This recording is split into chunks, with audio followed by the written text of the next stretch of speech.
जीवन का पाठ। ये तो खुशी की बात है, राहुल की शादी तय हो गई। संतोष जी अपने पति प्रेम जी से कह रही थी। छोटी तो कब से बहू ढूंढ रही थी, पर इतनी जल्दी?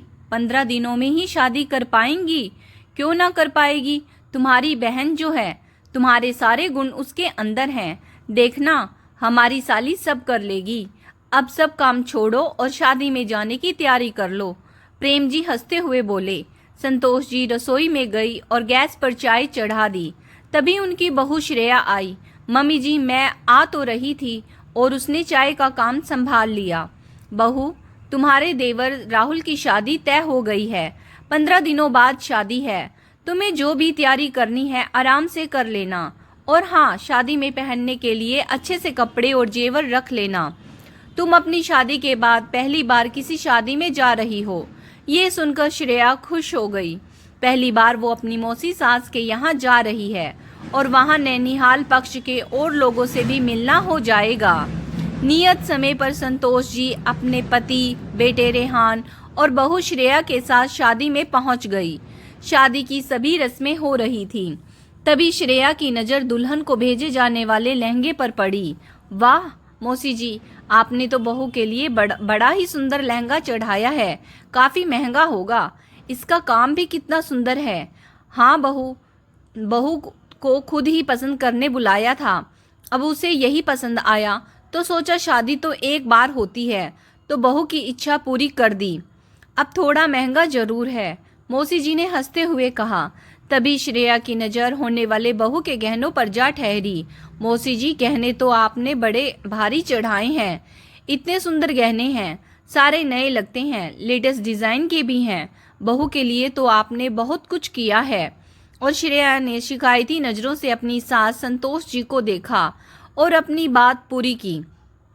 संतोष जी समझ गई कि श्रेया अपनी शादी के सामानों की तुलना होने वाली बहू से कर रही है, पर वो उस वक्त कुछ न बोली। अच्छे से शादी हो गई और सब घर लौट कर वापिस आ गए। घर आते ही श्रेया ने सबसे बात करना बंद कर दिया। संतोष जी ने पूछा तो वो यही बोली, आपने अपनी बहू के लिए कुछ भी अच्छा नहीं किया। मेरा तो शादी का लहंगा भी सुंदर नहीं था और जेवर भी आपने सारे ही पुराने चढ़ा दिए, एक भी गहना नया नहीं चढ़ाया। आपने तो मुझे सस्ते में ही अपनी बहू बना लिया है। आपने तो हर जगह मेरी उपेक्षा की है। मुझे तो अपने होने वाले ससुराल से बहुत सारी अपेक्षाएं थी। घर की इकलौती बहू बनकर आई थी, पर मेरे गहनों और कपड़ों में आपने बड़ी कंजूसी कर दी।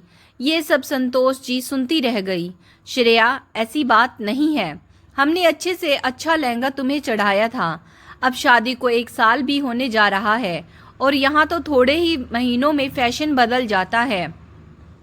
और तुम्हें बुलाया तो था लहंगा पसंद करने को, पर तुम्हारी दादी ने मना कर दिया था कि मेरी पोती शादी से पहले घर से बाहर ना जाएगी।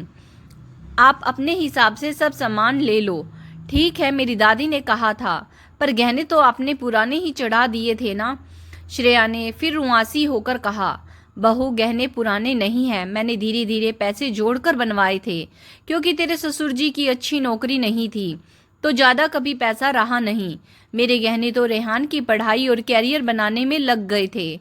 जब रेहान की नौकरी लगी तभी मैं पैसे जोड़कर एक एक करके बहू के लिए गहने बनवा कर रखती चली गई। उनमें से एक भी गहना पुराना नहीं है, सब तुम्हारे लिए नए ही बनवाए हैं, संतोष जी ने समझाना चाहा। हाँ तो ठीक है, सभी बनवाते हैं, पर डिज़ाइन तो सुंदर बनवाना चाहिए। मुझे तो एक भी डिज़ाइन पसंद नहीं आई। मौसी जी ने देखो कितने लेटेस्ट डिज़ाइन के बनवाए हैं। उनकी पसंद आपसे तो बहुत अच्छी है। ये कहकर श्रेया अपने कमरे में चली गई। संतोष जी की आंखें भर आई। बड़े ही जतन से वो अपने इकलौते बेटे रेहान के लिए बहू लाई थी। श्रेया सब तरह से काम कर लेती थी, खाना पकाने में भी माहिर थी। बस उसकी तुलना करने की आदत से वो परेशान हो जाया करती थी। कहीं भी जाकर आएगी या कोई भी घर पर आएगा तो वो उससे तुलना करने लगती थी। उसकी इसी आदत के कारण घर का माहौल तनावपूर्ण सा रहता था। संतोष जी काफ़ी सीधे और सरल स्वभाव की थी। अपने पति प्रेम जी की कमाई में उन्होंने हर तरह से निभा लिया, कभी भी किसी बात के लिए उल्हाना नहीं दिया। उनके घर में चाहे पैसों की कमी रही, पर घर में हमेशा एक सुकून भरा प्यार वाला माहौल रहा है, क्योंकि घर की गृहिणी ही जब मन से संतुष्ट थी तो घर में कभी कलेश नहीं होता था। वो कभी अपनी आर्थिक स्थिति की तुलना अपनी बहनों से नहीं करती थी।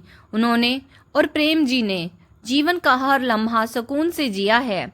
लेकिन जब से श्रेया बहू बनकर आई है, घर का सुख और शांति ही चली गई है और अब श्रेया की तुलना करने की आदत से सभी परेशान हो चुके हैं।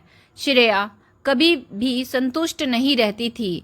वो काम अपनी मर्जी से करती थी, अपनी पसंद का कपड़ा चुनती थी, लेकिन जब वो अपने से बेहतर कोई चीज़ या कपड़ा देख लेती थी तो वो घर में क्लेश मचा देती थी। शादी को 2 साल हो गए और उसने एक बेटी को जन्म दिया। बेटी का नाम टीना रखा। टीना बड़ी ही प्यारी और चुलबुली थी। एक दिन श्रेया ने रेहान से कहा कि मुझे टीना के पहले जन्मदिन के लिए नई फ्रॉक लेनी है और बिल्कुल वैसी ही लेनी है जैसे आपके दोस्त की बेटी ने अपने पहले जन्मदिन पर पहनी थी। ये सुनकर रेहान चौंक गया।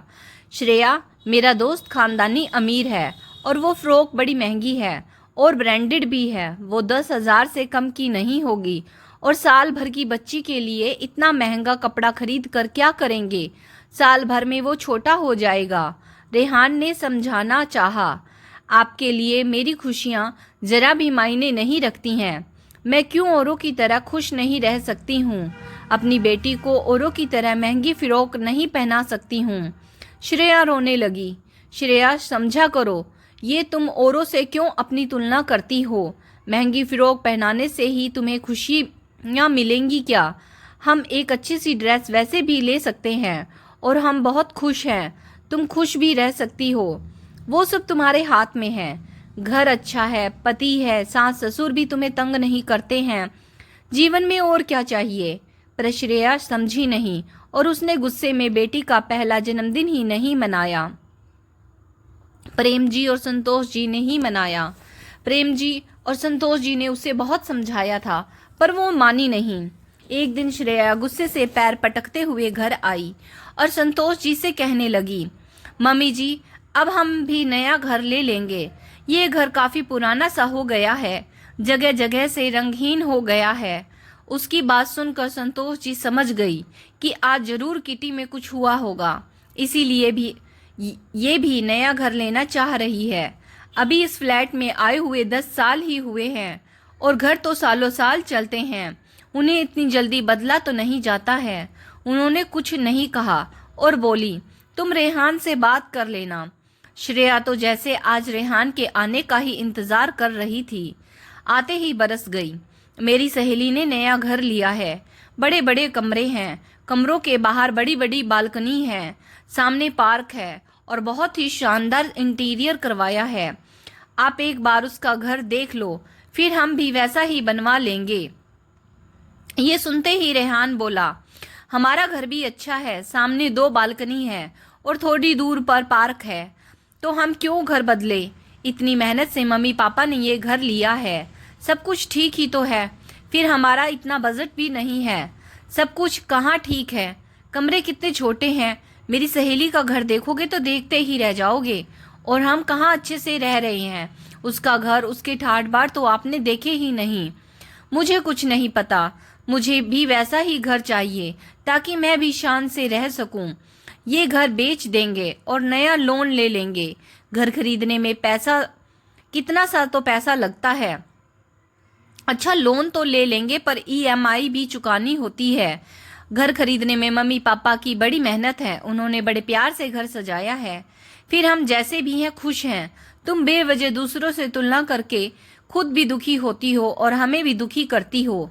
पूरे घर में सबको सुनाती रहती हो। सबसे झगड़ा करके घर का माहौल खराब करती हो।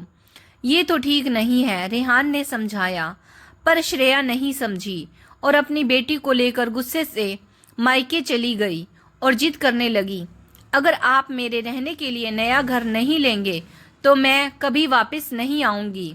बेटा, उसे रोक ले, वो घर की लक्ष्मी है, उसे खुश रखना चाहिए। संतोष जी ने बीच बचाव किया। नहीं मम्मी, उसे जाने दो। बेटा, हम उसे समझाएंगे ताकि वो सही राह पर चलेगी। मम्मी वो कभी नहीं समझेगी और हमारी जिंदगी भी नर्क कर देगी। ऐसी पत्नी से तो ना हो तो ही अच्छा, रेहान ने गुस्से में कहा। श्रेया अपनी बेटी को लेकर मायके चली गई। अगले दिन जब रेहान ऑफिस गया तो संतोष जी बहू के मायके चली गई। उस वक्त श्रेया अपने कमरे में थी। श्रेया के मम्मी पापा को संतोष जी ने सारी बातें बताई तो उन्हें विश्वास नहीं हुआ कि उनकी बेटी ने 4 सालों से ससुराल वालों का जीना मुश्किल कर रखा है। पापा, मैं अब कभी ससुराल नहीं जाऊंगी, यहीं आपके पास रहूंगी, श्रेया ने कहा। ये सुनकर श्रेया के पापा ने उसे उठाकर एक थप्पड़ दे मारा तो श्रेया देखती रह गई। पापा, आपने मुझे थप्पड़ मारा? मेरी गलती तो बताओ, मैंने ऐसा क्या कर दिया है? हाँ मारा, क्योंकि तूने ससुराल में हमारे संस्कारों की धज्जियां उड़ा दी हैं। तूने अपनी मम्मी से क्या यही सीखा है? तेरी मम्मी ने हमेशा मेरा साथ दिया है, जैसा भी रखा उस माहौल में हमेशा खुश रही। तेरी मम्मी ने कभी हमारे घर की तुलना किसी और से नहीं की। तुलना करने से कुछ हासिल नहीं होता है। जिसे तुलना करने की आदत हो जाती है वो कभी खुश नहीं रहता है। सबको अपने कर्मों से नसीब होता है, जिसके भाग्य में होता है उसी को ही मिलता है। तू इस तरह का जीवन जी रही थी, रोज अपने पति और सास को ताने देती थी। अगर हमें पहले पता होता तो मैं ये थप्पड़ तुझे पहले लगा देता। रिश्तों की डोर बहुत मजबूत होती है, ऐसे ही तोड़ी नहीं जाती है। जो तू एक बार जिद में तोड़ देगी तो कभी कहीं की भी नहीं रहेगी। ये सब देखकर श्रेया की मम्मी भी उसे समझाती है, बेटी, घर की गृहिणी के व्यवहार और सोच पर पूरे परिवार की खुशियां निर्भर करती हैं। तूने अपने व्यवहार और तुलनात्मक सोच से घर में इतनी अशांति फैला रखी है। जो तेरे पास सुख है तूने उसकी सदा उपेक्षा की है और जो नहीं है उसके पीछे भागे जा रही है। ऐसी सोच से तू कभी खुश नहीं रही और ना ही ससुराल वालों को तूने खुश रखा। आज तो तेरे सास ससुर और पति तुझसे परेशान है, कल को तेरी यही घटिया सोच तेरी बेटी पर भी भारी पड़ जाएगी। तू उसकी भी तुलना और लड़कियों से करेगी। पढ़ाई को लेकर, रूप रंग और अन्य गतिविधियों को लेकर तू कभी संतुष्ट नहीं रहेगी। जब तू ही संतुष्ट नहीं रहेगी, अपनी बेटी की तुलना करती रहेगी, तो वो भी खुश नहीं रहेगी और तुझसे चिढ़ने लग जाएगी और एक दिन दूर हो जाएगी। ये तो तेरी किस्मत अच्छी है जो तुझे इतना अच्छा परिवार मिला है। तेरी सास ने भी हम लोगों को ये बात तुझे प्यार से समझाने को कहा, क्योंकि उन्हें लग रहा था कि तू अपने मम्मी पापा की बात तो जरूर मानेगी। इतना अच्छा घर मिला है, पति मिला है, कोई तेरे पास बहुत ज़्यादा पैसों की कमी भी नहीं है। घर है, सभी सुविधाएं हैं। घर छोटा हो या बड़ा क्या फ़र्क पड़ता है। घर में तो प्यार और शांति होनी चाहिए। कपड़े ब्रांडेड हो या साधारण, जब अपने बजट में ही लेने चाहिए, जिसमें हम खुश रहें और अपने पति के चेहरे पर भी मुस्कान बनी रहे। हमेशा नीचे देखकर चलना चाहिए। जो हमसे छोटे लोग हैं वो हमारे पास हैं, वो लोग उस तरह का जीवन जीना चाहते हैं, पर हम है कि ऊपर की ओर देखकर चलते हैं। हमसे ज़्यादा अमीर, ज़्यादा समृद्ध लोगों से अपनी तुलना करने लगते हैं और हमें इससे सिवाय दुख, चिड़चिड़ापन और निराशा के कुछ भी हासिल नहीं होता है। श्रेया की आंखें शर्म से झुक गई। वो कुछ नहीं कह पाई। कभी अपनी बेटी की ओर देख रही थी तो कभी अपनी सास की ओर। फिर दौड़कर वो सास के पैरों में गिर पड़ी। मम्मी जी, मुझे माफ़ कर दो, मैंने आप सबको बहुत तकलीफ़ दी है। आज पापा के थप्पड़, मम्मी की सीख ने मुझे जीवन का बहुत बड़ा पाठ सिखा दिया है। अब मैं सही राह पर चलूँगी। मुझे जो सुख मिला है मैंने उसकी उपेक्षा करके अपने जीवन में बेवजह के दुख पाल लिए थे। अब जो भी है, जैसा भी है, जितना भी है, मैं उसी में खुश और संतुष्ट रहूंगी और रिश्तों की मजबूत डोर टूटने नहीं दूंगी। संतोष जी ने अपनी बहू को गले लगा लिया। फिर श्रेया मायके एक क्षण भी नहीं रुकी। अपनी बेटी और सास के साथ वो ससुराल चली गई। तो दोस्तों, आज की कहानी कैसी लगी कमेंट्स करके ज़रूर बताइएगा। अगर आपको कहानी पसंद आई है please like, share and subscribe my channel stories bye Sunita Saini. Video को यहाँ तक देखने के लिए आप सब लोगों का बहुत बहुत बहुत धन्यवाद।